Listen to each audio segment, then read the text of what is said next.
can be criminalised, can be sent to jail, as has happened this week with a 44-year-old mother of three, Carla Foster. She was sentenced to 28 months behind bars on Monday after a judge rejected pleas for leniency by the medical profession for having an abortion at almost 8 months pregnant. She used pills that were designed for use only up to 10 weeks present during one of the lockdown periods in 2020 to abort her unborn child. Well, those laws that criminalise women having an abortion beyond the 24-week term, legal term, they were in place since Victorian days. So should they be changed? Well, let's talk to Janey Starling, who's co-director of We Level Up. They're a feminist community campaign group. Good morning to you.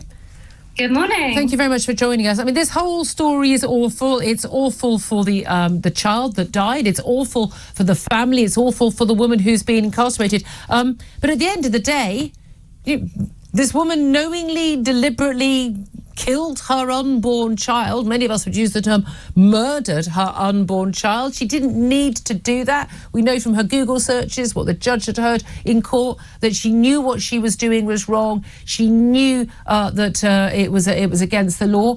Does the law need to be changed? So abortion is healthcare. 1 in 3 women have had an abortion in their lifetimes. If you haven't had one yourself, someone you love has had an abortion. And it's time that the law treats it as healthcare.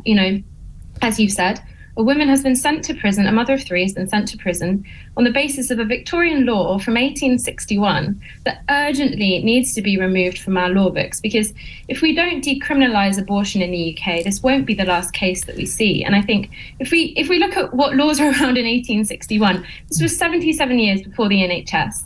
This was before the women had the right to vote. No, I understand. Look, it's a very old law. But the thing is, this is the thing I find difficult. I defend the right to abortion. I'm appalled by what's going on in America. Women lose the right to abortion. But abortion isn't just healthcare. As someone who's had a child and as someone who lost 4 babies to miscarriage, I know what a 12-week-old baby looks like in the womb, and I definitely know what a 33-week baby unborn in the womb looks like, and it's a baby. At 12 weeks, it's a baby.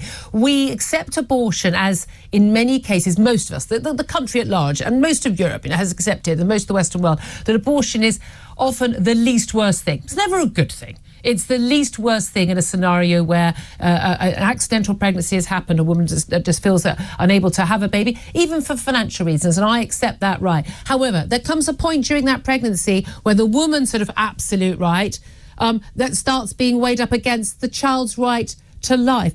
If you're saying it's just healthcare, say a week before my baby was due, would it have been okay for me to have aborted, to have killed my now 16-year-old daughter because, it's just healthcare? Would that be acceptable to you, or would you not think that was a crime? It's interesting. Conversations on abortion really bring out, obviously, very emotional and personal responses. Well, it's the life of a baby, so yes, it is emotional. It's hugely emotional, and I'm glad we're having this conversation. So could you answer my question? Regulation of abortion should be left to healthcare and not criminal law. That is fundamentally my position, and that is far. I understand that's your position. I understand that. I'm not sure I want this woman to be in prison. I'm not sure that's the solution to the question. But should it not be against the law to kill a baby at, say, 6, 7, 8 months gestation when they are completely viable and those babies would live on to a happy and healthy life? Well, if I didn't want the baby, I could abort the child. I could have had an earlier termination. Are you saying you don't think it should be a criminal act when I was 8 months pregnant for me to abort my child? So abortion is healthcare, and it's time for No, Janey, don't just repeat the same thing. Answer the question, because it's a specific question. Answer the question I've asked you. So I think that I just believe there's far too much fixation. No, Janey, I don't know who else that you've been interviewed by who accepts this. You've got a considered view. You campaign on this issue. Mm-hmm. Answer the question. I'm 8 months pregnant. I've decided I've changed my mind. I don't want to have my baby. My baby is perfectly viable. It's kicking, moving inside me. Do I have the right, because it's just healthcare, to abort my baby and face no criminal repercussions? Yes or no?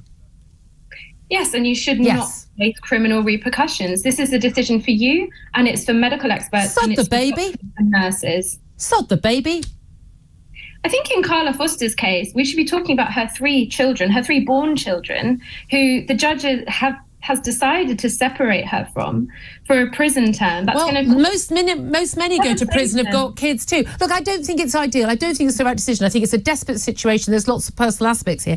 But this is being extrapolated by groups like yours and people like you saying it shouldn't be criminal act because it's just healthcare. I don't think that my 8-month-old baby in my womb was just a matter of healthcare. She was already a viable future human being. Do you not think there's any point? I mean, what about the day before she was due? What about 5 minutes before I go into labour? Is that acceptable for me to go, I've changed my mind, could someone kill my baby for me, please? It's a personal decision. It's a personal healthcare decision, and it should not be criminalised. That's fundamentally my position, and we clearly disagree. But I do not believe that our pregnancies should be policed by criminal law. I understand a woman's right to choose her own body. I really do, up to a certain point, and then there comes a point when the baby also accrues rights. I find that genuinely terrifying. And I'm going to say to you, Janey, I think that once you've had a child, I've got a funny feeling you may feel differently about that.